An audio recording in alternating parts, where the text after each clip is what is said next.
নমস্কার। গল্পগেলা গোগ্রাসে ইউটিউব চ্যানেলে বাংলা ছোট গল্প প্রিয় সকলকে স্বাগত। এই চ্যানেলে আমি আপনাদের প্রতিদিন নানা স্বাদের পুরনো এবং নতুন লেখকদের বাংলা ছোট গল্প পড়ে শোনাব। শুরু করছি এই চ্যানেলের প্রথম গল্প পাঠ। আজ আপনাদের আমার প্রিয় লেখক অখিল ঘোষের লেখা একটি অসাধারণ ছোট গল্প খালাস পড়ে শোনাব। শুধু দর্শক শ্রোতা, দয়া করে জানাতে ভুলবেন না আমাদের এই প্রচেষ্টা আপনাদের কেমন লাগছে। লাইক, শেয়ার, কমেন্ট এবং সাবস্ক্রাইব করতেও ভুলবেন না। তাহলে শুরু করা যাক অখিল ঘোষের লেখা ছোট গল্প খালাস।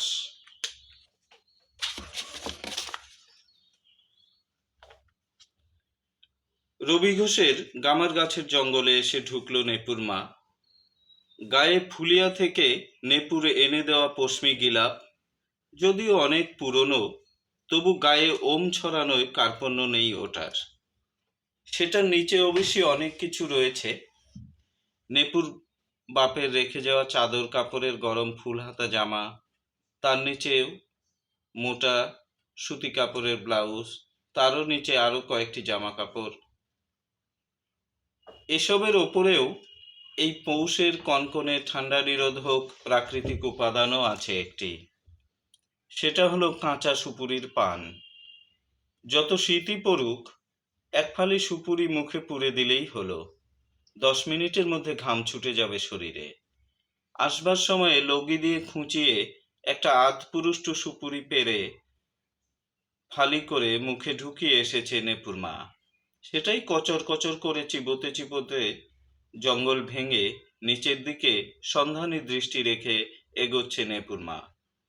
সকাল হয়েছে অনেকক্ষণ, কিন্তু কুয়াশা ভেদ করে সূর্যরশ্মিগুলো এখনো ঝলমলিয়ে দুনিয়ায় পৌঁছতে পারেনি। শিশির ভেজা জড়তা কাটিয়ে উঠতে পারেনি ঘাসলতা। পাখিরা ডাকছে ঠিকই, কিন্তু কলকলিয়ে চেঁচামেচি শুরু করার মতো উত্তাপ এখনো পায়নি ওরা। ছোট ছোট গুল্ম বিরুতের গায়ে লেগে থাকা শিশিরে ভিজে গেছে নেপুর মায়ের শাড়ির নিচের অংশ। পায়ের ভিজে চপ্পলের গায়ে শুকনো কুটো আবর্জনা লেগে ভারী হয়ে উঠেছে ওটা। বেছে বেছে কাঁটা ঝোপ এড়িয়ে খুঁজে চলেছে নেপুর মা। ওর ঈপ্সিত বস্তু হলো সে তো লজ্জাবতীর গাছ। নেপুর বউটা 8 মাসের পোয়াতি, কালি ব্যথা উঠেছে। কোঁকানি ঘ্যাঙানিতে সারা রাত 2 চোখের পাতা এক করতে দেয়নি বউটা। 2-4 বার বিরক্ত হয়ে ধমকও লাগিয়েছে নেপুর মা। বলেছে, অত গোঙানির কি হইল, একটু তো সহ্য করনি লাগবো। প্রথমবার সন্তান জন্ম দিতাছ, একটু বিষ বেদনা তো হইবই। রাইতটা কোনো রকমে ভগবানের ডাইক্কা কাটাইয়া দেও। ভোর হতে না হতেই কালুয়ার মাকে ডেকে এনেছে নেপুর মা। কালুয়ার মা এই এলাকার জনপ্রিয় ধাই, খুবই হাত ভালো। এই গ্রামের প্রায় প্রতিটি ছেলেপুলেই কালুয়ার মায়ের হাতে খালাস হয়েছে। নেপু মানে নেপালও তো ওর হাতের। আজ নেপালের সন্তান হবে, তাও ওই কালুয়ার মাকেই ডাকা হয়েছে। প্রথমটায় অবশ্যই আসতে চায়নি কালুয়ার মা। নেপুর মা আকুতি করে বলেছিল, তুমি না গেলে চলবো কেমনে? আমার সব কয়টা পোলাপান তোমার হাতে খালাস হইছে, আর এই বেলা ফিরাইবা কালুয়ার মা? তাইলে আমরা যামু কনে? 2টা পায়ে পড়ি, বাগড়া দিও না। যাবার পারি। আকুতি শুনে খানিকটা গলেছিল কালুয়ার মা। বকশিস দেউন লাগবো।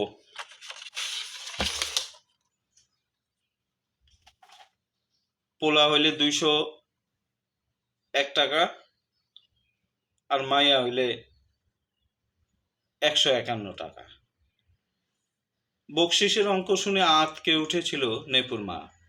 আচমকা সামনে সাপ দেখলে লোকে যেরকম করে, ঠিক সেরকম ভাবে 2 পা পিছিয়ে এসে বলেছিল, কও কি তুমি? বিপদে আপদে তোমারে ডাকি বইলা এমনি করে সুযোগ লইলে ধর্মে ঠেকবা গো কালুয়ার মা। অবশেষে যথাক্রমে ১০১ টাকা আর ১০০ টাকার করারে এসেছে কালুয়ার মা। প্রথমে এসেই বাড়ির চারপাশে মন্ত্রপ্রুত জল ছিটিয়ে দিয়ে বলল, বাড়িটা বন্ধ করে দিলাম, মাইনষেরে বিশ্বাস নাই, কখন কোন শত্রুতার জেরে বান মাইরা দিলে পেশেন্ট বাঁচানি কঠিন হইয়া যাইব। অতঃপর পোয়াতির ঘরে এসে ঢুকলো কালুয়ার মা। বাঁশের খুঁটির ওপর টিনের এক চালা ঘর, বাতা দিয়ে বাঁধা মেস্তা পাটের শোলার বেড়া, পাটকাঠির ফাঁক ফোকর দিয়ে নবারুণের ধূলি দূষরিত তির্যক আলোকরশ্মির ঘরটিকে আলোকিত করার প্রাণপণ চেষ্টা সত্ত্বেও ঘরটিতে ঘুরঘুরটি অন্ধকার। ব্যথাজনিত গোঙানির শব্দ না থাকলে নেপুর বউয়ের অবস্থানটা জানা কঠিন হয়ে যেত। ও মা, এত আন্ধার কেন? ঘরে ঢুকেই বলল কালুয়ার মা। এটা বাতি জ্বালাও নেপুর মা। আঁচলের খুঁট খুলে দেশলাই বের করে কুপি জ্বালতেই ঘরের দৃশ্যপট উন্মোচিত হলো। একটা কোণায় ভাঙা পায়া বাঁশ দিয়ে ঠেকা দিয়ে রাখা হয়েছে একটা টেবিল, পুরনো ময়লা সিনথেটিক শাড়ির অংশবিশেষে আচ্ছাদিত। ওর ওপরে রাখা একটি ১১-১৮ সাইজের পারদ উঠে যাওয়া আয়না, চুলের গোছা সমেত একটা চিরুনি, টেবিলের তলায় একটা পিঁড়ির ওপর গোটা ২ ট্রাঙ্ক, একটার ওপর একটা সাজানো, ঘরের বেড়ায় আটকানো গোটা ২ যাত্রার পোস্টার, একটা কর্মফল ছবি, জীবৎকালের কৃতকর্মের শাস্তি দিচ্ছেন যমদূতেরা, কাউকে করাত দিয়ে কাটা হচ্ছে, কাউকে গরম তেলে ছেড়ে দেওয়া হচ্ছে স্বীয় কর্ম অনুযায়ী মৃত্যুর পর। আর রয়েছে একটা শালঙ্কারা সুসজ্জিতা স্মৃত হাস্যা দেবী দুর্গার আবক্ষ মূর্তির ক্যালেন্ডার। আর তার ঠিক উল্টো দিকে বাঁশের মাচায় পোয়াল বিছিয়ে তার উপর একটি ময়লা কাঁথায় শুয়ে কাতরাচ্ছে নেপুর বউ। আলুথালু চুল, পাঁশুটে মুখ, চৈতের মরা রায়ডাকের মতো ২টি ধারা ২ চোখের কোণ থেকে গাল বেয়ে প্রবহমান। এ কি বৌমা, তুমি কান্তাছো কেন? এই সময় কানতে নাই, মন ছুটু করতে নাই। মাথায় হাত বুলিয়ে দিয়ে মুখের উপর থেকে অবিন্যস্ত চুলের গোছা সরিয়ে দিয়ে কালোয়ার মা বলল, মাথাটায় অল্প তেল দিয়ে দাও না কেন নেপুর মা? কান্দো না বৌমা, ডরাইও না, আমি আইয়া পড়ছি, অহন কোনো ডর নাই। দেখি একটু চিত হইয়া সও তো বৌমা, পাও ২টা অল্প ফাঁক করো। পায়ের দিকে গিয়ে নেপুর বউয়ের কাপড় তুলে উঁকি মেরে যৌনাঙ্গে উপসর্গ দেখে নিল কালোয়ার মা। নেপুর মা ব্যগ্রভাবে জিজ্ঞেস করল, লক্ষণ কেমন দেখলা? পোলা হইব তো? পোলাই তো হন লাগে, বলল কালোয়ার মা। কখন যায় না, ঠোঁট উল্টে সন্দেহ প্রকাশ করে নেপুর মা। বউটা আমার অত কপালই না, বিয়া হইয়া আওনের ৫ মাসের মাথায় আমার তিনি মইরা গেল। সেই কথা কইও না, তোমার তিনির আগের থেকেই রোগ আছিল, মিছামিছি বউয়ের দোষ দিও না। যাক বিয়া, থাও এইসব কথা। নেপুরে খবর দিছ কিনা সেইটা কও। খবর দেওনের আর টাইম পাইলাম কই? কাল জার্সি গরুটা সারাদিন ছটফট করছে। গরুটা ৮ মাসের গাভীন, ২-১ দিনের মধ্যে নামবো বোধ করি। সারাটা দিন ওইটার পিছনে লাইগা আছিলাম, কখন কি হইয়া যায় কখন তো যায় না। এগুনা যে আদুরি গাই, একটু তাল বেতাল হইলে দৌড়াদৌড়ি লাগাইয়া যায়। ডাক্তার ডাকো, ওষুধ আনো, হুড়াহুড়ির কুরুক্ষেত্র যেন। হইব না ইবা কেন? দাম তো আর কম না গরুর, ২০,০০০ টাকা। কিছু একটা অঘটন ঘটলে মাথায় বরজাঘাত হইব না? এখন ভালাই ভালাই বিয়াইলে বাঁচি। বাবা গোক্ষুরনাথের কাছে মানসিক করিয়া থুইছি, বকন বাছুর হইলে গায়ের প্রথম দুধের ক্ষীর দিয়া ভাঙ্গের লাড়ু বানাইয়া লুট দিমু। বউয়ের বাপের বাড়িতে খবর দিছ? আচমকা কোনো বলতা যেন হুল ফুটিয়ে দিল নেপুর মায়ের শরীরে। লাফিয়ে উঠিয়ে বলল, হেনে আছে কেডা যে খবর দিমু? বাপ মা তো নাই, ভাইয়েরা ফুসি মাইরেও দেখে না কোনোদিন, খবর দিমু কারে? ও মা, মা গো, ও বাবা গো। নেপুর বউয়ের যন্ত্রণা কাতর চিৎকারে গুমোট ঘরের বাতাস দুলে উঠল। আমি আর বাঁচুম না গো মাসি, বাঁচুম না, তারে খবর দাও, আমি বাঁচুম না। শুনলা, শুনলা কালুয়ার মা, ঝংকার দিয়ে ওঠে নেপুর মা। এই সময় কি কু গাওয়ান ভালা? শৈল জ্বলে যায় না? বিয়ানের সময় বিষ বেদনা কার না হয়? তাই বলে কি অকথা কুকথা কোন লাগবো? মরণ অত সুজা নাকি? সহ্য করো বৌমা, অল্প সহ্য তো করণই লাগবো। কালুয়ার মা নেপুর বউয়ের মাথায় হাত বুলিয়ে দিয়ে অত্যন্ত নরম সুরে ওর ব্যথা ভোলানোর চেষ্টা করতে করতে বলে,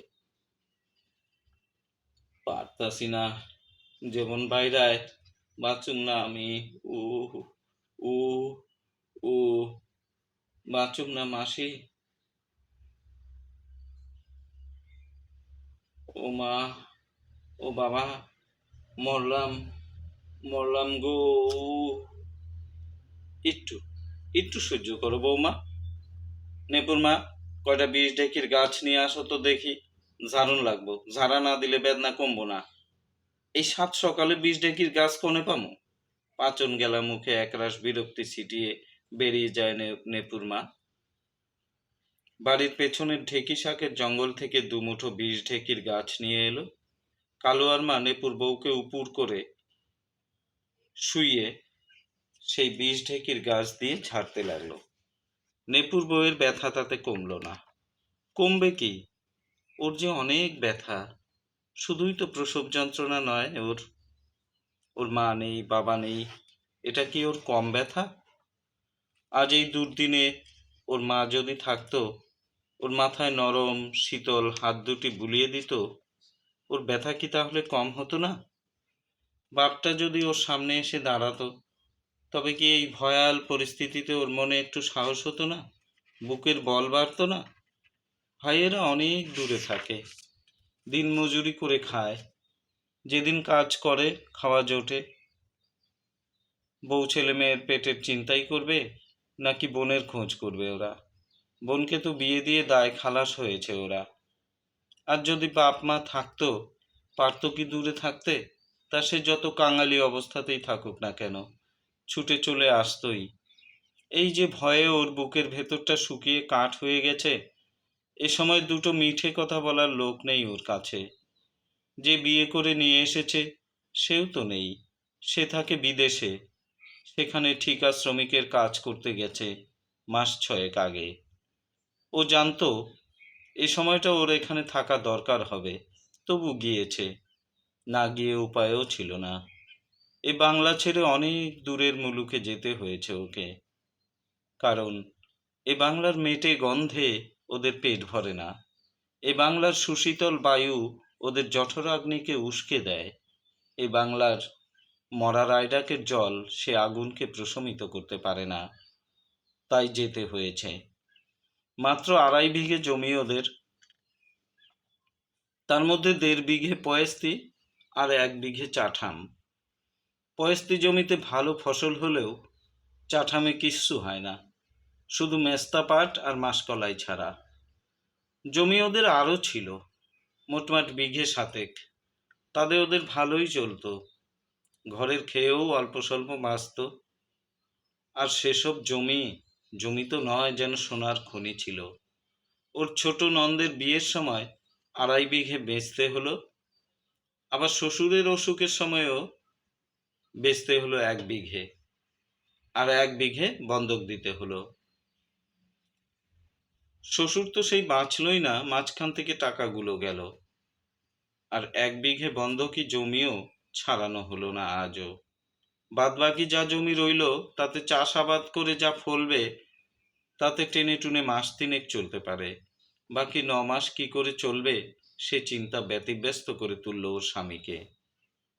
এদিক ওদিক কাজের সন্ধানে হন্যে হয়ে বেড়াতে লাগলো নেপু, কিন্তু সুবিধে হলো না কোথাও। অগত্যা গফুর দালালকে ধরে বিদেশে পাড়ি দিতে বাধ্য হলো ও। গফুর দালাল কমিশনে বিদেশে লোক পাঠায়। বিদেশ মানে দিল্লি, রাজস্থান, গুজরাট, এসব জায়গা। এসব জায়গায় নাকি মোটে মজদুরের খুব অভাব। নানান কলকারখানায় মালিকের সঙ্গে গফুর দালালের যোগাযোগ আছে। এসব জায়গা থেকে শ্রমিক জোগাড় করে সেই সব কারখানায় লোক পাঠায় ও। বিনিময়ে মালিকদের কাছ থেকে মাসে মাসে দালালি পায়। আবার শ্রমিকদের হাজিরা থেকেও শতকরা 10 টাকা বখেরা নেয় ও। এই গ্রামের অনেক অভাবী লোক পেটের ভাতের সন্ধানে বিদেশে গেছে গফুর দালালের মাধ্যমে।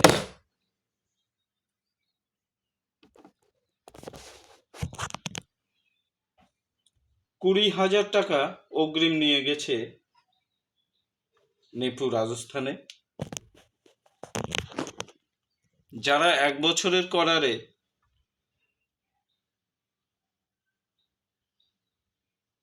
যায় তারাই অগ্রিম পায়, অর্থাৎ 1 বছর ওরা কোনো অবস্থাতেই বাড়ি ফিরে আসবে না। গফুর দালালের কাছ থেকে 20,000 টাকা নিয়ে জার্সি গরুটা কিনে রেখে গেছে নেপু। কমপক্ষে 15 লিটার দুধ দেবে কাঁচলা অবস্থায় গাইটা। গায়ের খাওয়া খাদ্যি, ওষুধপত্তর এসবে খরচাপাতি করেও কমপক্ষে 100টি টাকা ঘরে ঢুকবে।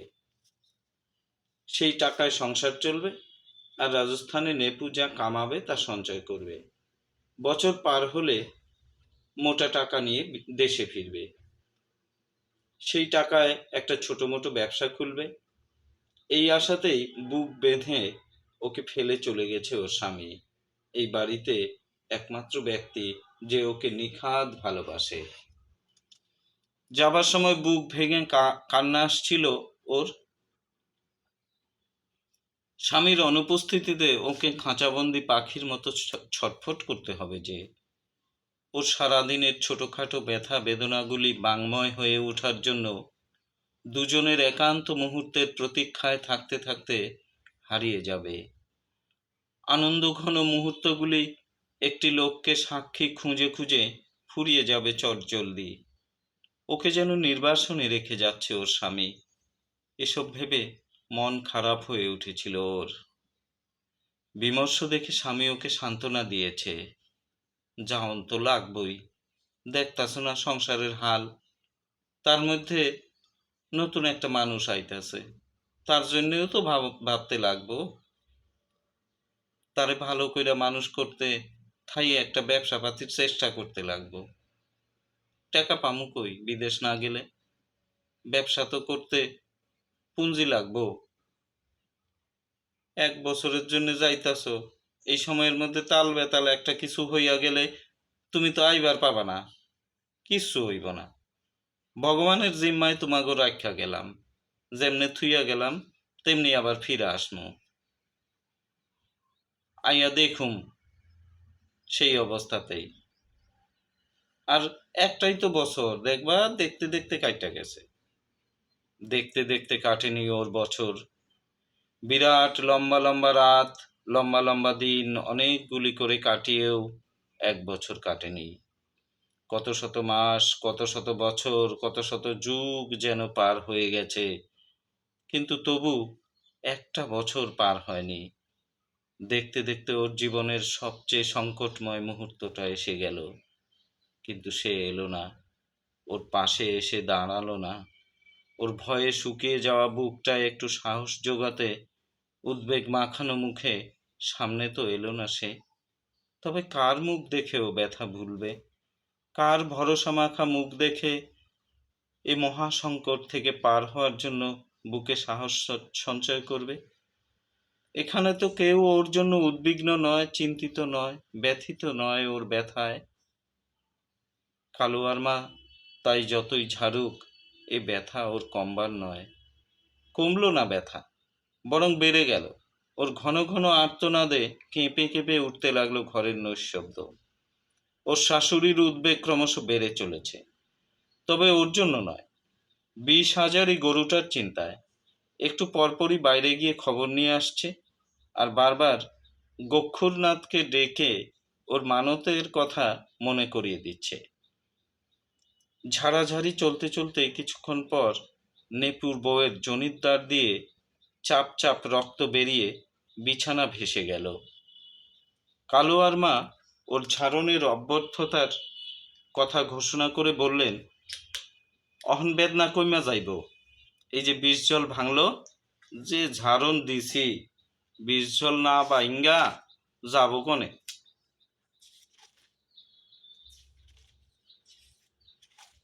ব্যথা কমলো কিনা কে জানে, নেপুর বউয়ের আর্তনাদ তো থামল না। ক্রমশ পাণ্ডুর হয়ে মুখটায় কোন ভবিতব্যের কোন বার্তা ফুটে উঠেছে তাই বা কে জানে। অন্তত কালুয়ার মা, নেপুর মা জানল না সে বার্তার কথা। শুধু দর্শক শ্রোতা, খালাস গল্পটির পাঠ আপাতত এই পর্যন্তই আজকের জন্য। আগামী ভিডিওতে পরবর্তী অংশটুকু আপনাদের শোনাবো। এইটুকু আপনাদের কেমন লাগলো তা জানাতে অবশ্যই ভুলবেন না। আমাদের প্রথম প্রয়াস, ভুল ত্রুটি মার্জনা করবেন। শীঘ্রই আসছি খালাস গল্পটির বাকি অংশ নিয়ে। ততক্ষণ পর্যন্ত আপনারা ভালো থাকুন, সুস্থ থাকুন। ধন্যবাদ।